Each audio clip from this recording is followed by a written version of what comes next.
Hello and welcome to another edition of the Balls to the Wall podcast, the podcast that brings you all the news from local football and beyond. Parati!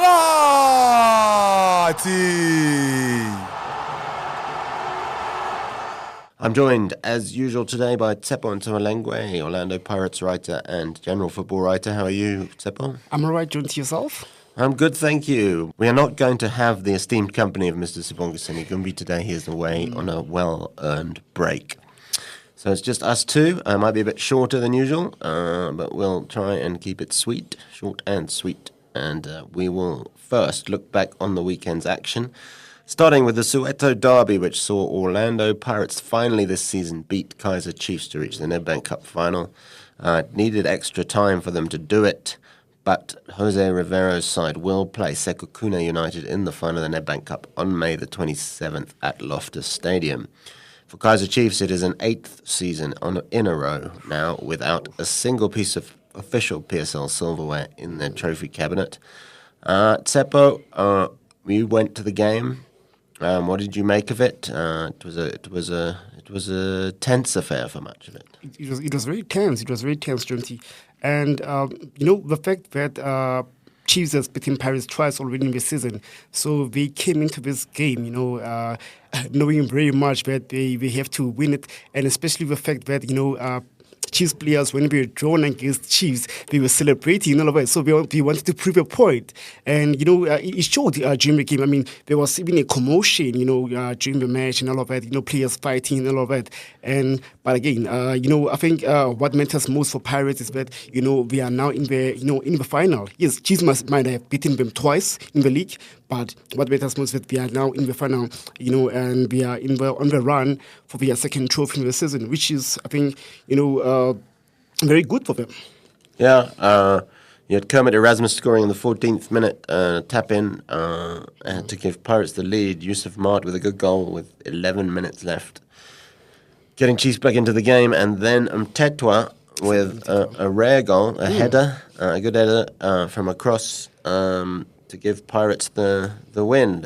Talking about the winning goal, perhaps, it looked a bit to me like Chiefs got a bit caught by surprise, especially the goalkeeper, Brandon Peterson. It looks like he wasn't expecting the ball to come his way, and then the next thing he knew, it was past him and in the back of the net. That's the thing, because I think, the Chiefs defenders, during that point, they were sleeping. I don't think they were expecting Ndlondo to put in that cross, because, Sadile Mteta, when he hit that ball, he was just all alone.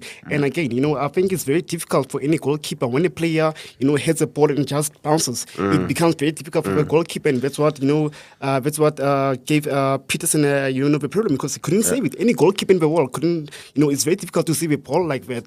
But again, I think it was a good header by Mtetwa. Yeah, a good goal there to put Pirates into the final. Another chance to win a piece of silverware for then having already won the MTN 8 this season, of course, and in pole position to finish second in the DSTV Premiership as well, although they did slip up slightly. By conceding a late goal against Royal AM the other day, which otherwise they would have pretty much been out of sight with 2 games to go. Just moving on to the second semi-final then, or in fact first, before we do that, let's wrap up Kaizer Chiefs season, because it's pretty much wrapped up. Yeah, it is. Highly unlikely to finish second in the table. Well, they really can't because of goal difference. They're 6 points behind Pirates as it is with 2 games left to play, and their goal difference is much worse. They could still catch SuperSport, who they're playing on Saturday, but if they lose that one, then that's that for them. They won't have any CAF football to play next season. Arthur Zwane did his best after the game to say he'd done better than previous Chiefs coaches. A truth in that, Tsepo, and also just to add on to that, he also made a slightly bizarre claim that you mentioned that Chiefs players celebrating when they were drawn against Pirates in the semi-final. He said they would have celebrated against any other team. It wasn't really about Pirates. I think that was kind of, nonsense. I think it was a word I used in the Bacati supplement. It looked certainly to me like they were very excited to be playing Pirates. Yes, we all knew and we all saw it. Everybody saw it. I think the fact that they were celebrating because I think they knew that they've been able to to overcome Pirates in their past five games, 6 games. I mean, they've beaten Paris previous 5 times before this game. So, I mean, even during this game, I think Chiefs could have won that game, very easily. They could have wrapped it up in the first half. Sahile got about 2 chances. Clear-cut chances, I think. So I think that's why they were celebrating, because they knew that they are able to manage Paris, they are able to beat them. And what he said is just an excuse. I mean, for Zwane, just an excuse. But things like Paris had the last laugh because they beat them. But again. Otherwise, I think another thing that I noticed, John, is that Coach Jose Riveiro is becoming very confident now. Hey, like even when he speaks, he's like he's working tall. Like, who's a plumber now? Yeah, no, well, that was obviously a needless insult that's been applied to some South African coaches. More of a joke than anything else, I suppose. It depends on. I like when you hear him speaking the post-match conferences now. Like, he speaks with so much confidence. He knows that he's doing his job nicely and all that. I mean, like, his first season at Pirates, reaching the second final and all of that. So he's working tall now. Yeah, I mean, I think if you've had such a good year, winning so many games, and you've lost to Chiefs and Sundowns, but then you get your revenge in some way on Chiefs. You've got a chance now to lift another trophy, as you say. Why would you not be confident? And he certainly seems to have done a very good job there. Pirates will play Sekhukhune in the final. Sekhukhune, perhaps not who people expected to get through on Sunday against Stellenbosch. There was a lot of, I think, I don't know what the betting money was like, but I think a lot of betting money might have gone on Stellenbosch for that game. We certainly in last week's podcast were backing Stellenbosch to take that one, given the goal glut, given that Reyners was back, given the amount of goals they scored in the competition up to this point, given that they were doing it for, of course, the tragedy that befell Oshwin Andries. There was all that sort of emotional motivation for them, but they couldn't quite get there. I mean, there were a lot of chances in this game. It was a surprising 0-0 in the sense that it seemed like someone had to score, but nobody did. And then obviously you've got the lottery of the shootout, which can go either way. And unfortunately, it was Stellenbosch who missed the one penalty, and it was Sekhukhune, fortunately for them, who made it through. Brandon Trude doing a great job there since taking over, and now they're in the cup final. Tsepo, that one. How did you see that one? I think it was a very good game. The last time when we spoke about, when we did the preview for the match, I spoke about how Brendan Tuta wants to prove himself. And, looking at his squad, it's Sekhukhune, I think he has a very, very balanced squad, with experienced players, like I said before. And, for him reaching this final, it says a lot. We know that, he had problems at Amazulu, he had problems at Swallows and all of that.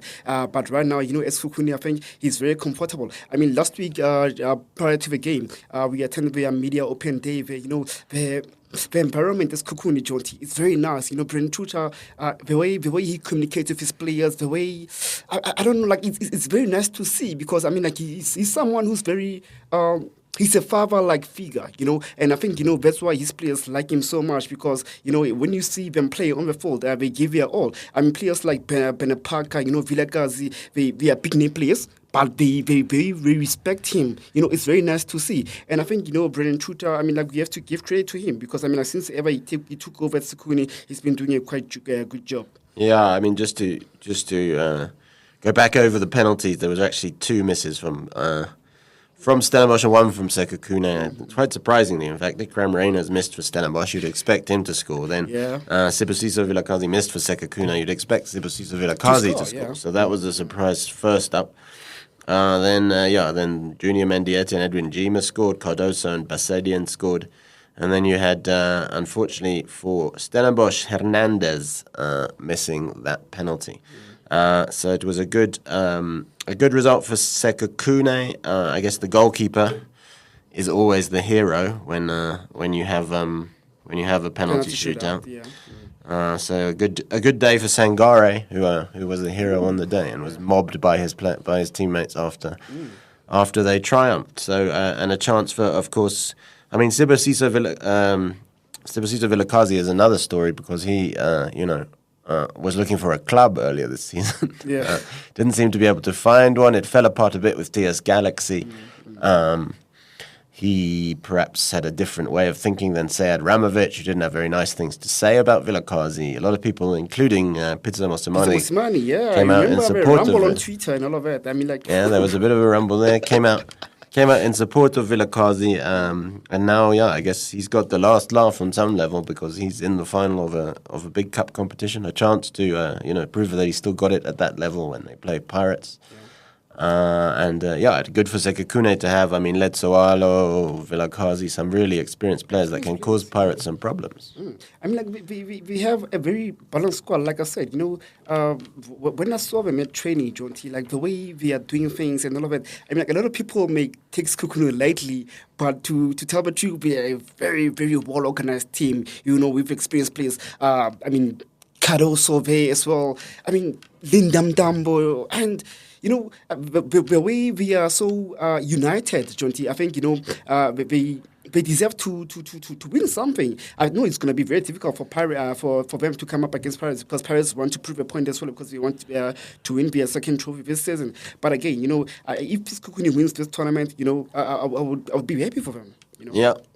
Before that, we've got 2 rounds of DStv Premiership fixtures left to play, all being played at the same time. This Saturday at 3 o'clock.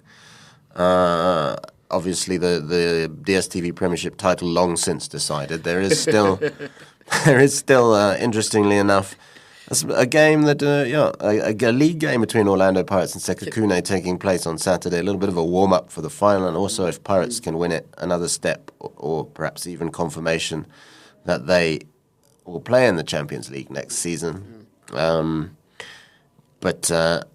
And then SuperSport, as we mentioned, are playing Kaizer Chiefs in a big game there. I'm sure Pirates will want Chiefs to win that game. Well, if Pirates and Chiefs both win, then Pirates have pretty much done it. They pretty much made it into the... Even if SuperSport get a point, if Pirates can win, then they've pretty much done it. Yeah. They have done it. So it's all on Pirates. It's all in their hands. They aren't losing games. You'd have to say they'll be heavy favourites to win at home to Sekhukhune and basically, or in their final game to seal the deal. Of course, one of SuperSport or Chiefs is, well, probably Chiefs, is going to be all but knocked out. I don't think if SuperSport win, they've still got a chance. Then Sekhukhune, as we said, are a good side. Yeah, if Sekhukhune, the simple fact is if Sekhukhune beat Pirates and Chiefs... Yeah. And SuperSport beat Chiefs. SuperSport are above Pirates with 1 game left to play. They're in pole position, so it's still on. It's still on the race. It's still on the race, yeah. But, like I said the previous time, Jonty, I don't really want to see Kaizer Chiefs going to continental, club competitions. Because, Alpha Zwane is still, trying to get a right balance for his team and all of that. And so if we're gonna go to Africa, I think it's gonna be hectic for him. That squad is not really balanced right now, but you can see what he's trying to do. So I think we just need to concentrate on the DStv Premiership and Cup competition next season because there's something that he's trying to do and. If we're going to go to Kev, it's going to be very difficult for them because I don't think they even have a depth in the squad. Yeah. No, I think for Chiefs, maybe focus on the league again. See if Arthur can turn it around. Otherwise, he's going to be under pressure. Especially after what Marino Gallants did. So people are going to start comparing them with Marino Gallants. Marino Gallants did very well in the CAF, Confederations Cup. So if Chiefs go there and we don't even make it to the group stages. Gallant's still there as we speak, playing Young Africans at about 3 o'clock on today, which is Wednesday, the 10th of May at 3 p.m. Yeah.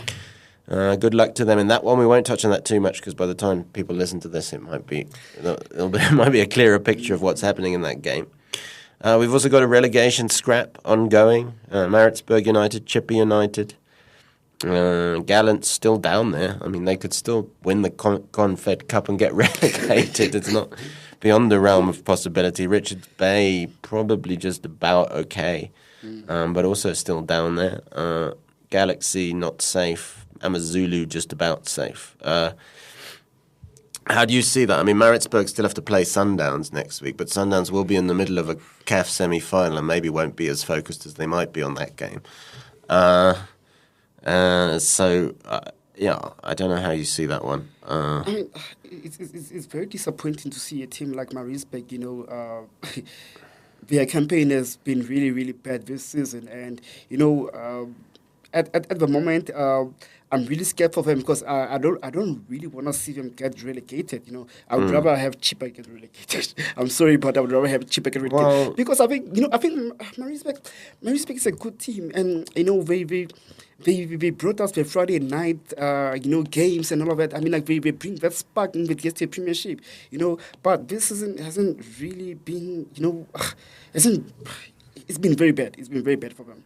Well, I think Chippa, obviously, they have a big game against TS Galaxy on Saturday. The way they've been managed, Chippa, like coach after coach after coach getting fired. I've always kind of advocated that a club that's run in such a messy way doesn't really deserve to be in the Premiership. Exactly. They got to professionalise their structures a bit. They got to, put a coach in there they can keep faith in, and I don't know. I mean, it's always sort of worked for them because they've always stayed up. But I think this could be the season that it finally falls apart. It wouldn't be too much of a surprise. I know it's going to be very bad for people of Gqeberha and Eastern Cape, but I mean, like the way that team has been running the last couple of years, I mean, it's man.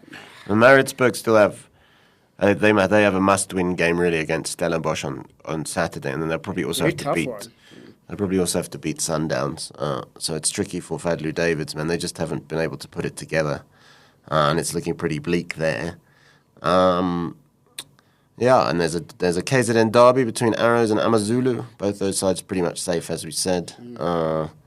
Royal AM playing Swallows. Swallows have done really well lately to lift themselves. Musa Niatama has to take immense credit for lifting them out of trouble. Advocating for him to keep the job. A lot of people are now. So it's interesting that. And then, as we said, man, Sundowns will play Maritzburg United on Tuesday because they are involved in the CAF Champions League semi-final, this weekend.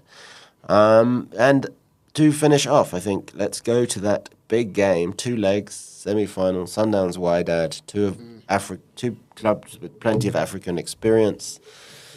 Wydad, a ruthless place to coach. They sacked their Spanish coach and replaced him with a Belgian coach, even though they made the semi-finals of the Champions League because they lost a league game, which I think lost them top spot in the Moroccan league. It's tough out there. But in Casablanca, Sundowns have arrived safe and sound in Casablanca and will play that game on Saturday.